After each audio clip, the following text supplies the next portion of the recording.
As ordens terceiras são instituições surgidas como associações de fiéis, a exemplo das irmandades, mas surgidas e ligadas a uma ordem religiosa.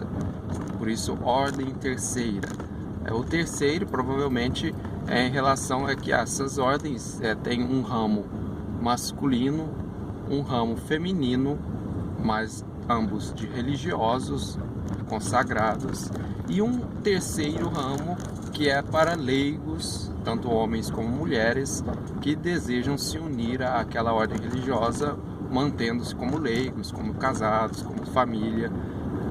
E costuma-se dividir as ordens terceiras em seculares e regulares. Seculares, daquelas pessoas que entram nessa ordem terceira e mais mantêm-se no mundo, no século, mantém sua vida profissional, sua família, mas vivem aquela espiritualidade da ordem e tem certa subordinação hierárquica ao superior daquela ordem.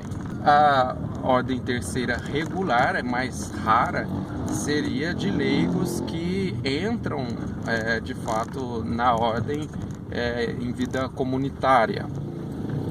Chama-se regular porque eles seguiriam então a regra.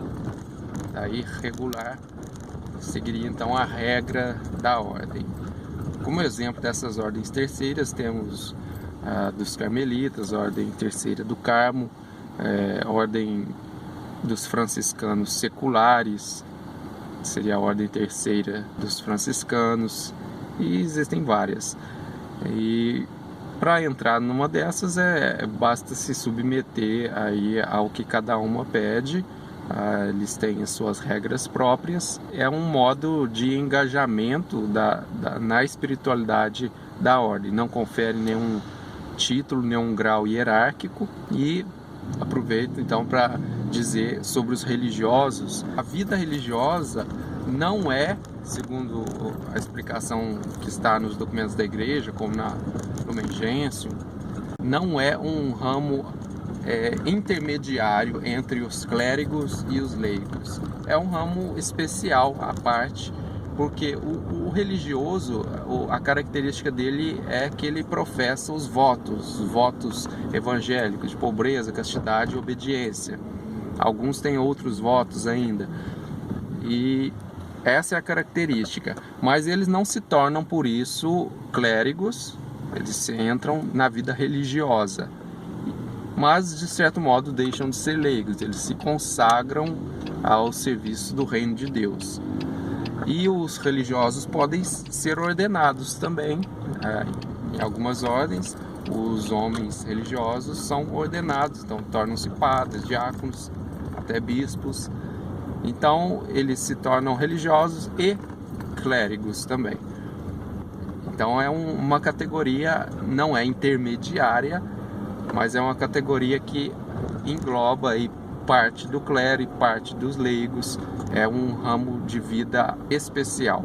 Leigos e religiosos não fazem parte da hierarquia da igreja. Então, o nosso assunto era a ordem terceira. A ordem terceira não faz parte de nenhuma hierarquia da igreja. A princípio, ela é regida pela ordem a qual ela é vinculada. E a característica básica da ordem terceira é a vivência da regra de vida daquela ordem na vida cotidiana daquele leigo.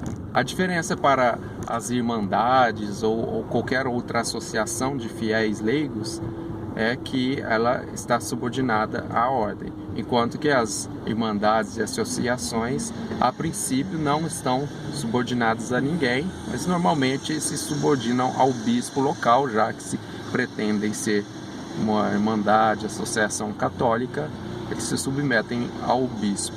Pastoralmente falando, se divide aí o trabalho dos leigos em associações, em pastorais. Pastorais é quando é um serviço ou um ministério ligado ao bispo, por isso pastoral, vem de pastor, e grupos de serviço, que não são nem pastoral, nem associações, é alguém que se engaja num serviço específico, mas sem um vínculo especial, por exemplo, um grupo de acordes, um grupo de cantores, etc.